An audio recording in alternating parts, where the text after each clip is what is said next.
My name is Jonah Wright, and it's my job to give you the tools that you need in order to build a full and successful life from the ground up and with your own two hands. This is the Blue Collar Blueprint Podcast.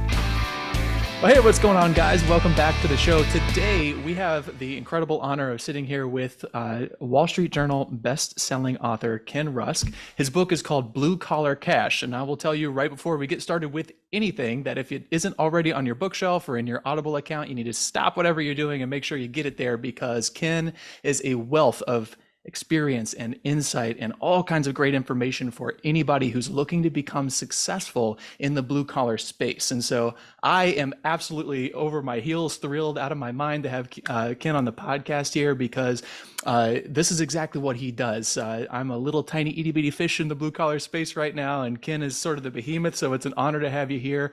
And Ken, thanks for being on the show. We appreciate it. Do you mind just taking a moment to kind of introduce yourself and tell us a little bit about what's going on? Sure. Well, Jonah, thanks for having me. I really appreciate it. And Good Friday to you. It's an interesting story because when I was 15, I was in high school like everybody else, and my high school shared a fence. The property did, with a industrial park next door, and we had to cut through a hole in this fence to get through the industrial park to go to the carryout, which was our ultimate destination, hang out after school. Like, that's what kids did, right? And I'll never forget, as I would walk through this industrial park, I would see all this energy, all these people milling about, all these businesses that were thriving, and things that, young guys liked, dump trucks and backhoes and all kinds of crazy things. And so I knew somebody that worked there. And so I said, I need my first used car. I want to take my girlfriend out for pizza or go bowling with my buddies. I want to have a little cash in my hand. So I said, what do you guys do here? And they're like, well, we're ditch diggers. I mean, that's basically what we do.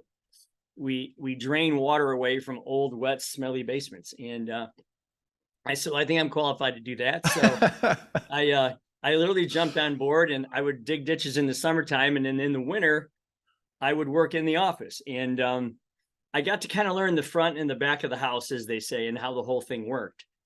And it was a growing company, so I paid attention. And 3 or 4 years of that, I'm now 18. What am I going to do? Am I going to college? Am I not? And they came to me and they said, we're looking to open up franchise offices, like branch offices of this company. So long story short, I did that for 3 or 4 years. I lived out of a suitcase in Columbus, Cincinnati, Chicago, Pittsburgh, and got tired of living out of a suitcase and moved here to Toledo, Ohio, where I opened up my company in 1986. Started with 6 people. We now have over 200, and that's it. It's been a hell of a ride. That sounds absolutely phenomenal. And it's great to hear this, because you recount this story in a little bit more detail, more thoroughly in the book, which, again, you got to make sure you read, because it's such a great journey from start to finish. So you get started working in sort of this blue collar space, doing literally ditch digging as a 15, 16-year-old kid. How long does it take you to learn how to do a job like that? I mean, this is something we don't have basements down here in Florida, so this is a little bit of a foreign idea to me, but how long does something like that learn how to? Well, you have various levels of experience when you get into the company, and believe me, you'll learn the business end of a shovel real quick, right? But the cool thing was, this was a highly incentivized company. So there was lots of performance bonuses and lots of things like that. So I was in control, even at a very young age, of my input, my output, the quality of that output, my day, my schedule, my time, and my financial gain. So I was thinking to myself, well, these are some of the things that were instilled in my head from a very young age from my father, which is, you've got 4 brothers. We're living in this very small house. I've got limited means, and I can do basic stuff to keep you, alive and surviving and living a pretty decent life. But if you need something beyond that, then you have to go figure out a way to do it. So it was always a risk reward for me. And the harder I worked, the more money I made, and the more rewards I could get for myself. So started early on my passion for seeing the future and what it could look like, and then finding a way to go get it. That's fantastic. Now, I have to imagine that in a business like this, there had to have been, I mean, how many people were working in this company when you were working your way sort of up through the ranks when you're in high school? Well, I would say this, the company was probably about 4 or 5 years old at the time. So I'm going to guess there was 30 some people there, maybe 10 in the front and 20 in the back. Okay. And so it was a spot where, I mean, you walked in and you could see what was going on. And if you just kept your eyes and ears open, and that's the thing I tell everybody, if you want to become like an intrapreneur kind of thing, and the difference between an intrapreneur and entrepreneur is the entrepreneur starts the thing from scratch, and he or she takes all the risk, and they're buying all the dump trucks and taking out loans and paying for insurance and doing all the things, where an entrepreneur gets to work within that framework and say, okay, I don't own this place, but I feel like I own what I do. I own my little department, and I work my little department the way I see it, and I can control it and therefore control my financial gain. So it's the essence of thinking about how to be an entrepreneur in any company. And all you have to do literally is just keep your eyes and your ears wide open, ask a lot of questions, and you will flow your way to the top real quick. Yeah, that's great. So that's really an interesting idea. I don't think I've ever heard that term, intrapreneur. That's a really cool idea, especially for people, because I think this is one of the things that people find and they struggle with when they're starting to get into the trades, is they think like, well, I've heard plumbers make a bunch of money, but I just got hired and I'm making $25 an hour. It's like, well, yeah, because you don't know what you're doing yet, right? You've got to learn the skill set and you've got to develop these things. So I love this idea of sort of working within the framework of somebody else's company in order to learn, like you said, the front end, the back end, the business end of the shovel, what's going on in the spreadsheets, in the office, the sales, all of this stuff. So that's a fantastic way to approach that with a very minimal risk. You can really master a business, master your skill set, and then enable yourself to really be able to grow within a company. But I guess what ultimately I wanted to ask you is, you're an 18-year-old kid. You must have done something really unique and special to be the guy that they said, I want you to go out there and sell this idea as a franchise. So what were some of the things that set you apart from the other 30 people who are working in this company that put you in that position? Well, first off, I think I was one of those people who just was, again, I was aware. I kept my eyes and ears open, and I asked a lot of questions, and I looked for opportunities for advancement, because it was just something that I wanted to grow within a company. If I wasn't going to go to college, which I didn't, then I was going to use this journey as my college. Okay. I was going to use the environment within, the things I could learn, the things I could adapt to, the things I could use, the things I could, forecast. And I was going to use that as my college. I mean, it was, but I was getting paid to go there, and instead of paying to go to college, which is the big difference. But yeah, I think, and here's the beautiful part about this, supply and demand is a funny thing. You can never mess with supply and demand unless you artificially skew the numbers, and then you're just messing with yourself. But in this day and age, there are so many people that have small businesses that are looking to retire, and they turn around and there's no one to give their business to. There's no one to hand it off to. There's no one to sell it to. I have 4 or 5 friends right now in the tile business, in the outdoor kitchen, the stone and masonry business, and the roofing business. And these are people in the concrete business that they've got people that work for them, but they don't have people that they can literally, give their company to or sell it to. And right now, if you're that person that's, bright-eyed and on time and firm handshake, and you look people in the eye and you ask questions, you're going to get almost vortex to the top so fast. Right. Because there's a lot fewer of those people out there. And that sets up a golden opportunity for you to not only create, a great ramp up within the company, but also to really create an amazing life for yourself. I mean, if you think it's fun making $30, $40, $50 an hour as an employee, yeah, that's awesome. Now try having 10 or 15 of those people working with and for you. Right. It's a whole nother scenario. And that's why I say this is a crisis, this blue collar scenario. And that's why I call it in the book, in my book, Blue Collar Cash, I call it a crisis. There is such a golden opportunity for someone who recognizes that's a crisis and says, wow, there's a problem. I'm going to get myself in there and fix some of it. Yeah, absolutely. And crisis is the right word. I mean, we literally have people who literally build the entire world that we exist in are just retiring out, and there just aren't enough people coming in. Now, this is a problem, nationwide, worldwide, but it's a really, really good opportunity for anybody with their head who just a little bit screwed on right, because you can go out there and make a fortune if you're willing to put your head on right and get out there. It's like when the economy crashed in 2008 and they were giving real estate away. It was the Hmm. people who were in a position to be able to go in there and scoop up those properties who made an absolute killing, as opposed to everybody else who was saying, "Oh no, I don't want to do that," or "I'm going to follow sort of the wider path," as it were. So I couldn't agree with you more. It is so essential that people understand how much of a wealth of opportunity there is at every turn. Because again, you can literally move your head like this anywhere you are. If it was made by human hands, those hands belong to a blue collar guy, and that guy is going to get paid a bunch of money in order to do quality work. And let's not forget the blue collar gals too. I've interviewed Absolutely. welders and electricians Yep. and people that work on mills and drill press. I mean, it's unbelievable, the people that are out there doing these things. And what's funny about them is, they say that the people in the blue collar field, their happiness quotient is in the mid to upper 60s in the percentile, Okay. and people that work in the offices, their happiness quotient is in like the 30s. So the difference is the people that are in blue collar scenarios, they don't go around telling everybody how great it is, but you know what I'm Right. saying? But but honestly, I think one of the things that we need to remember is that we don't live to work. We work so that we can in fact live. And I'm interested in, with the book specifically, I'm interested in what the living looks like. Because for me, you know, nobody ever rolled up into my driveway and said, they've seen everything that I've accomplished or look at what I've done and said, wow, what degree do you have? Right.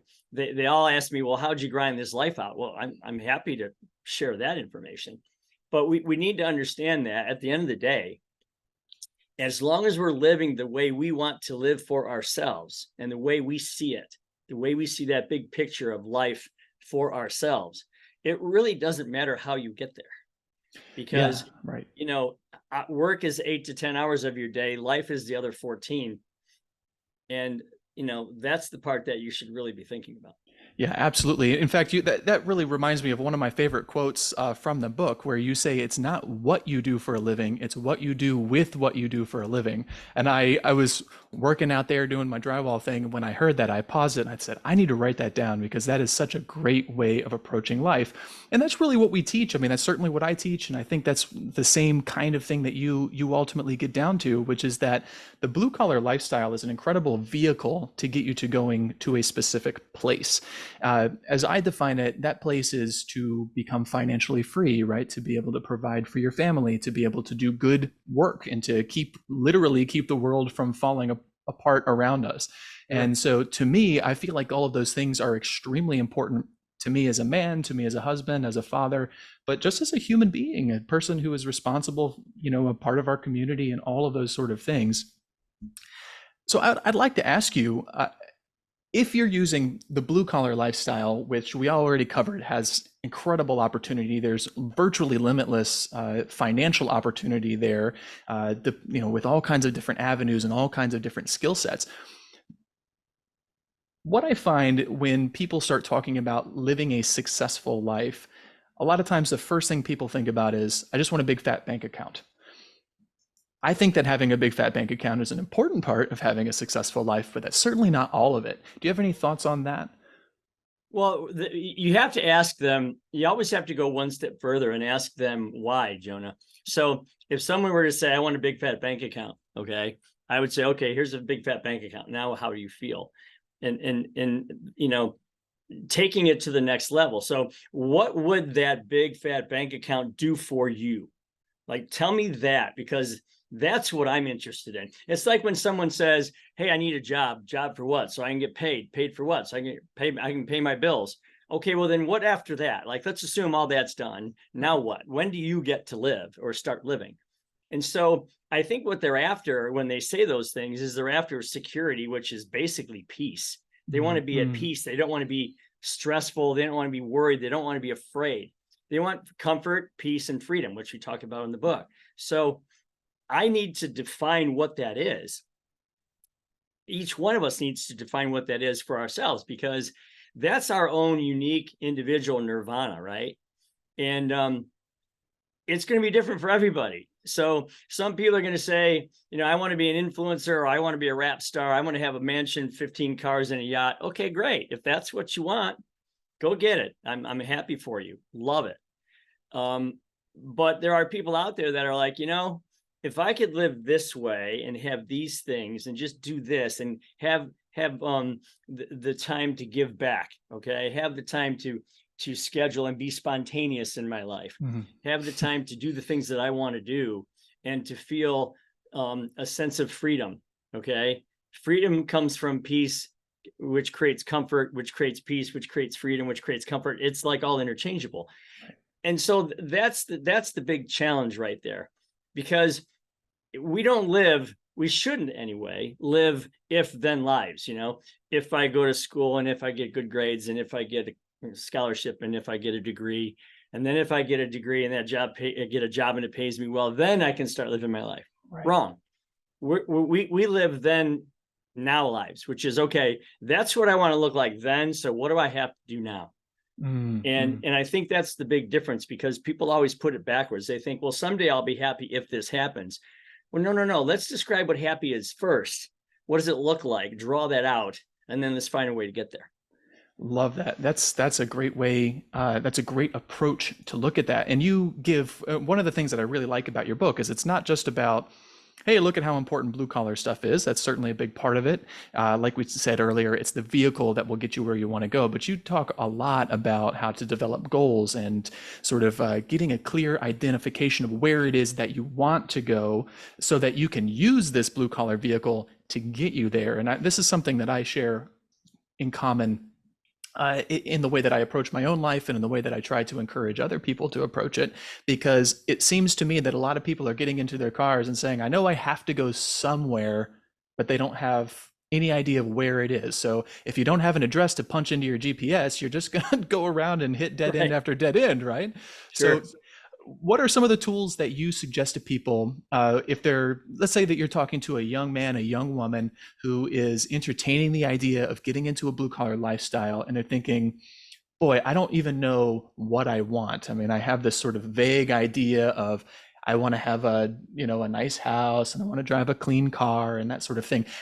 Are there any tools or tips or resources that you can give us that will help people really clearly define that so that they can get on that track? Yeah, a prime example is when you hear somebody say, I want to be able to travel someday.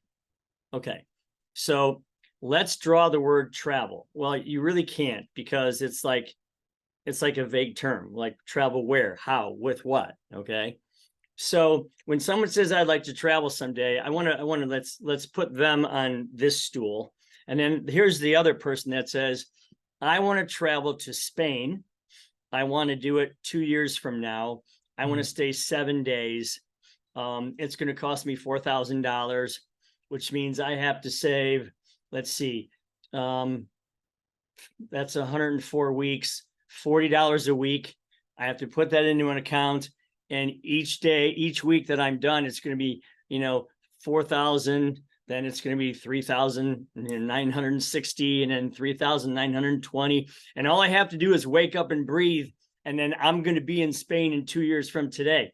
That's a real goal set right there. Yeah. The other person is still sitting on the stool going, I hope, I wish, and I dream someday I can go to Spain or travel. They haven't gotten specific enough yet. They haven't designed the goal yet. So what I recommend is that you go out and you get yourself a 24 by 36 inch poster board and a big box of crayons, the same box of crayons you used when you were 6 years old, and you just start drawing, and you don't stop until you have a brochure for your life. This is the kind of car that I want specifically, the color, the style, the type, the wheels, everything. This is the type of vacation I want to go on. Draw that vacation out in ultimate detail. This is what I'd like my homestead to look like. Okay. Is it a farm in the rural, or is it in the suburbs? Is it you living downtown in the city? What are you going to do? This is what my charity moment's going to look like. If I had an extra $100 a month, what would I do with it? What would I do with my talent, my time, and my treasure if I had to give it away? What about your spiritual moment? What about your sport moment? What about your health moment? Okay. What about your pets? Are you going to have a dog or a cat? And if so, what color? What would you name it? I mean, get really specific, draw that out. And here's why. This is the most important part. So I was interviewing Jarek Robbins, who's the son of Tony Robbins. And one of the things that we had during this discussion was if you take a poster like that and you hang it on the wall somewhere that you're going to see at least twice a day, the more you see those things and the more you pay attention to it, the more these little neurotransmitters in your brain start to work faster and faster and faster, and they get closer and closer and closer. So thoughts, instead of becoming fleeting thoughts, are now like consistent thoughts, right? Well, when your brain has a consistent thought, it literally thinks it already owns those things. So then it signals the body to take action to go get those things. So you're literally programming your own computer to gain the things you want for yourself in life. I think that is ridiculously cool. Yeah. Because it's what Elon Musk does and Stephen Jobs did and Bill Gates. They all were visionaries, but we all have the ability to do that, and it's free. You just have to think about it. Take the time, go sit in a dark room and figure out what you want your life to look like. Write it down, and then your body will naturally attract itself to it. It's the coolest thing in the world. Yeah, it is a cool thing. And, it's funny because I have a very sort of analytical mind, and my mind often goes, yeah, that sounds like a bunch of mumbo jumbo hocus pocus. But I have a great deal of respect for guys like you and Tony Robbins and lots of other people in this space. And I think, okay, well, they might be onto something. Let me give this a go. So I'll tell you a quick story. Right before I started this podcast and this entire endeavor, I sat down and I thought, what are some resources out in this sort of blue collar space who I would really like to have on my show? Who are my big fish? Well, one of those names, and this is not a joke, was Ken Rusk, because I had read your book and I thought it was so great. And I thought, God, I just would really love it. Literally, I'm out of nowhere. I get a call from somebody I have never met in my life. And they say, hey, I found out about your podcast. I know this guy, Ken Rusk. I think he'd be a great fit. Oh my God. So this is an exact, it literally is a list. I look at it all the time. It's in my notebooks that I, draw my notes and thoughts and all those things on, and I review it all the time. And I think, okay, these are the guys who I'm aiming for. So the fact that we're sitting here having a conversation right now is proof positive of exactly what you are talking about. But I'd like to ask you a question. Yeah. I'm thinking about back to my early days when I was, say, 19, 18 years old. And to be fair, when I was 18 years old, this was right when 2008 happened. I got completely wiped out financially. It was a very, very difficult time for lots of people, but certainly for ambitious young motivators who didn't know what the heck they were doing in life, like myself. Sure. And I remember hearing all of these sort of things like, okay, I've got my vision board. I'm going to do all of these things. Now what am I supposed to do, right? Getting from where I am now to where I need to be, it seemed like an almost insurmountable goal, because I felt like I'm just trying to keep my head above water so I don't drown to death. Can you offer any words of encouragement to somebody who might be in that situation early in life, early in their career, who just doesn't know what they have to do in order to start getting that acceleration, that growth that is necessary in order to work their way up in a company or to build their own business or do whatever it is that gets you the car with the, with the nice wheels and the this and the house and the pets and all of those things? Well, I look at it this way. You have to take any of your if goals. If I could have that, that'd be really cool, and turn them into when goals. And all that does is change the time frame. Like when I first went to Scotland golfing with my buddies, I was 24 years old. Okay. Well, we sat down at lunch one time and we had gone on golf trips locally, local here in Michigan or whatever, a couple hours drive. That's what we did. Hey guys, what do you think? What do you say we go to the home of golf? Let's go to St. Andrews and play in Scotland. Oh man, we could never do that. I don't know how I could ever pull that off. My wife would never let me go. I could never save the money, blah, blah, blah. I said, yeah, but What if we put it out like 3 or 4 years from now? Mhm.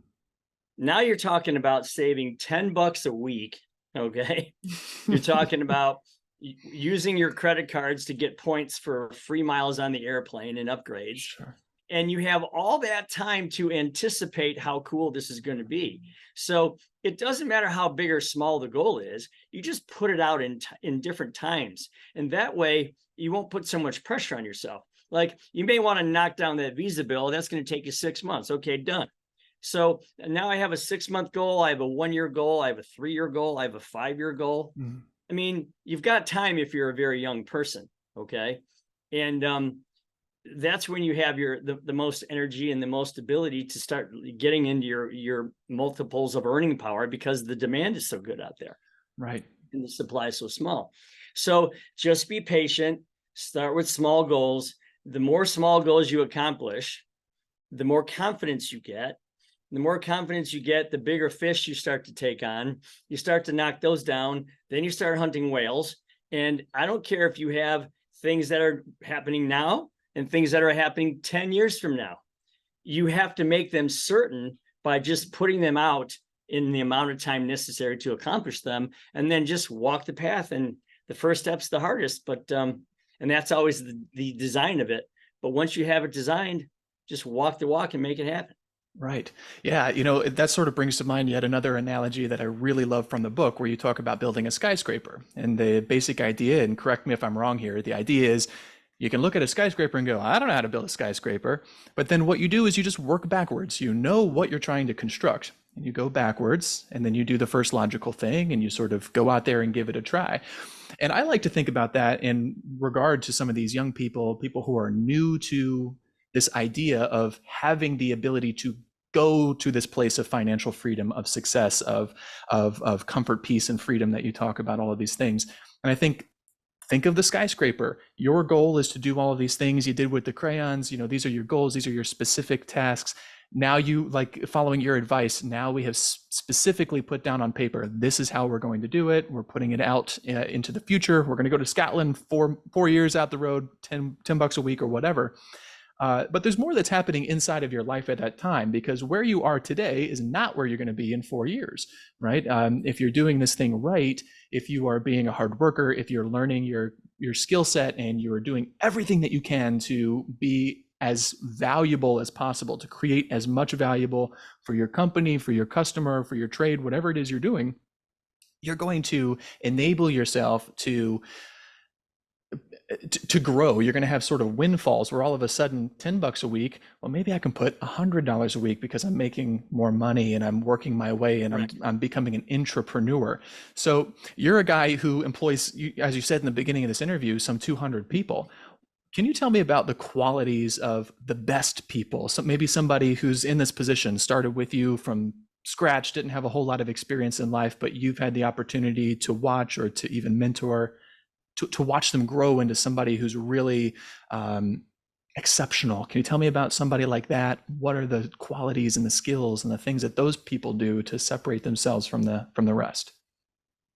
Well, yeah. So if I were to use the word selfish, okay, a lot of people think of the word selfish as a negative word. But if I'm thinking about somebody that works in this company and they're selfish, that means they're working on themselves first and the company second, meaning they're working hard to create a life for themselves.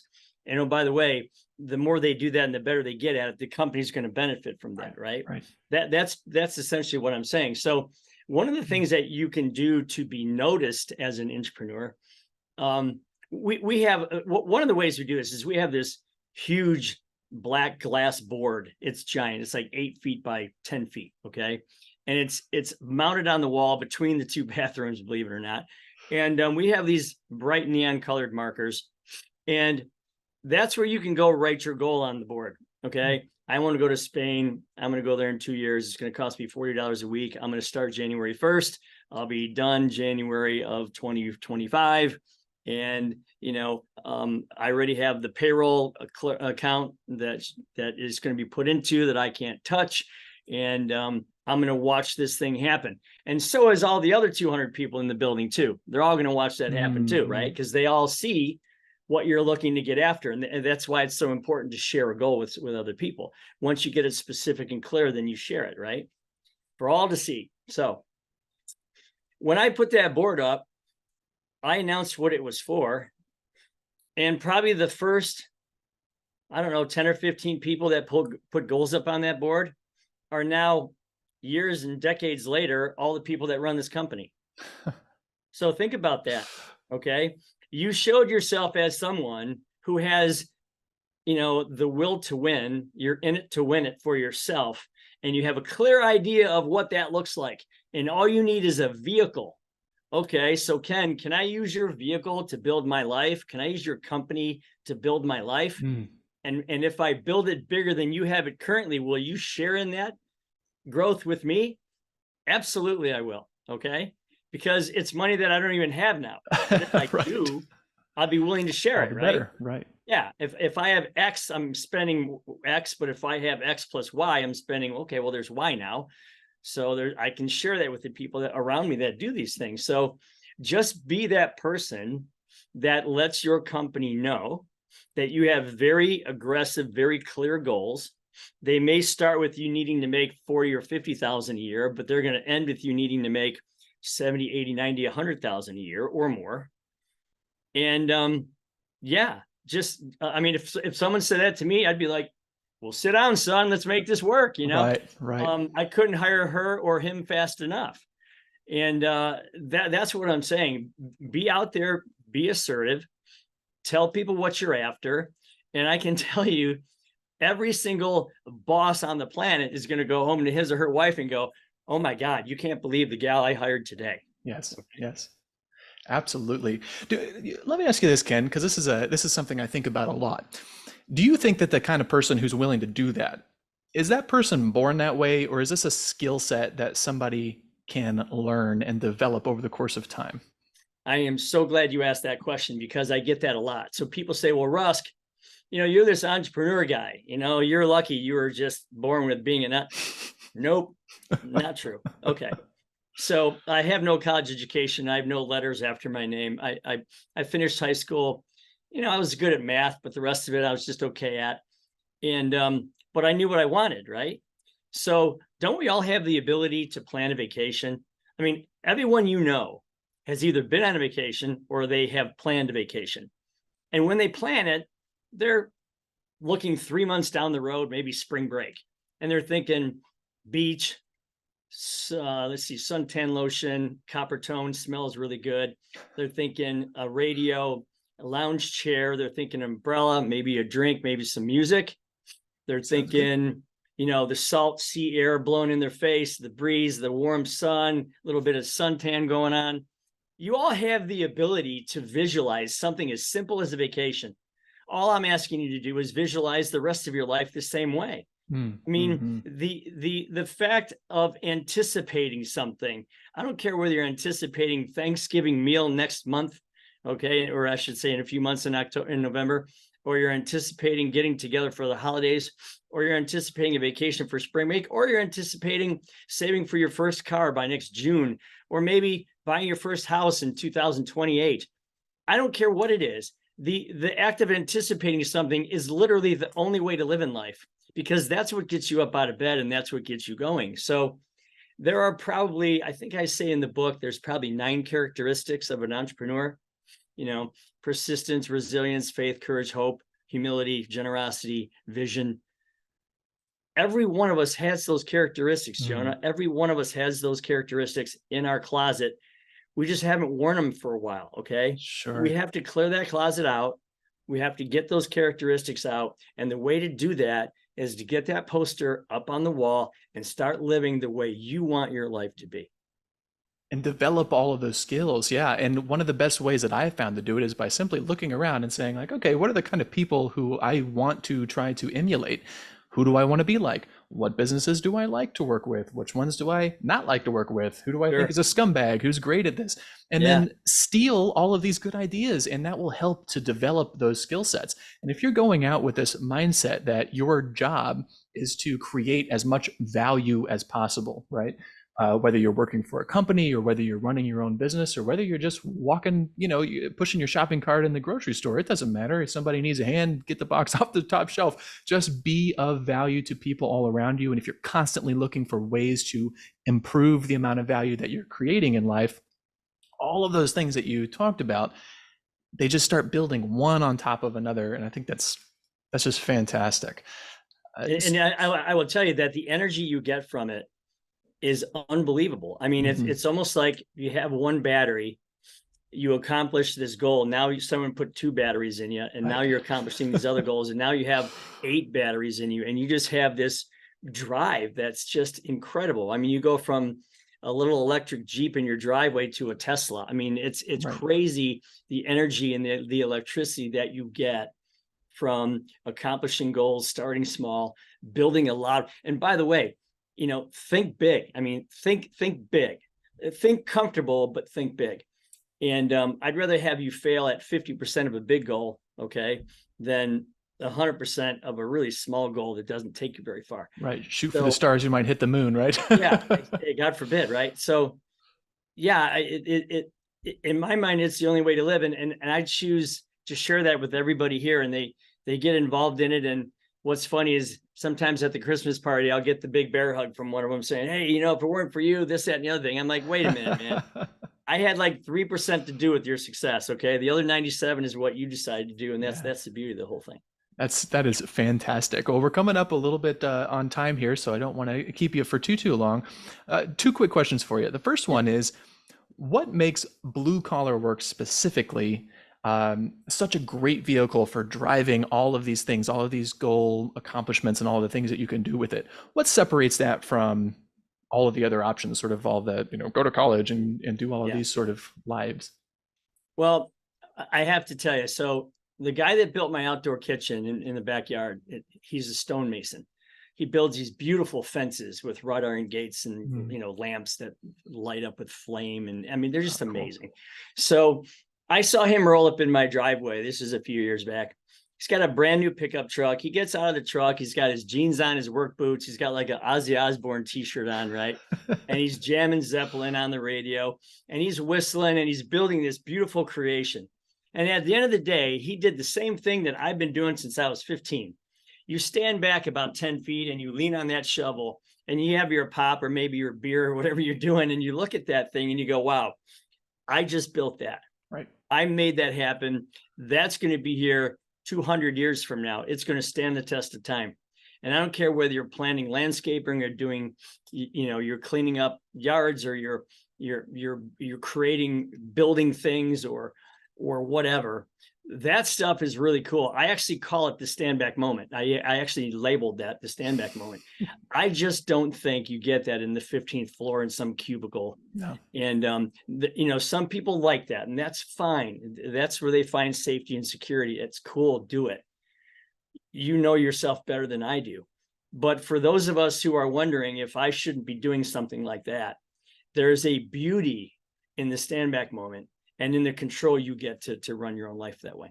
I love that. That's so great and so true. I mean, one of the things that I do in my investment life, I use my contracting skills and so forth to buy and fix, remodel houses.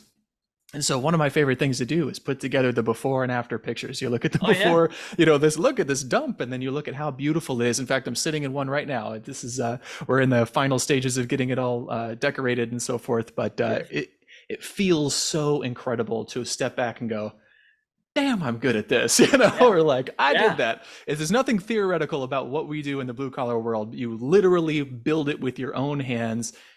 I did that. Every blue collar guy, anybody who's ever had a blue collar dad or mom, you know what it's like, because you're driving around to the restaurant and your dad goes, I worked on that house and I worked on that house. And he does it with pride because it's an honor to have the ability to be able to create something literally from nothing. 100% correct. You got it. Love that. Love that. Well, Ken, before we go, right before we started recording, you were telling me about a course that you put together. I was hoping you could tell us a little bit about that, and then any other way that we might be able to, to learn more, as obviously we've just barely scratched the surface of all the great stuff that you have to offer. So.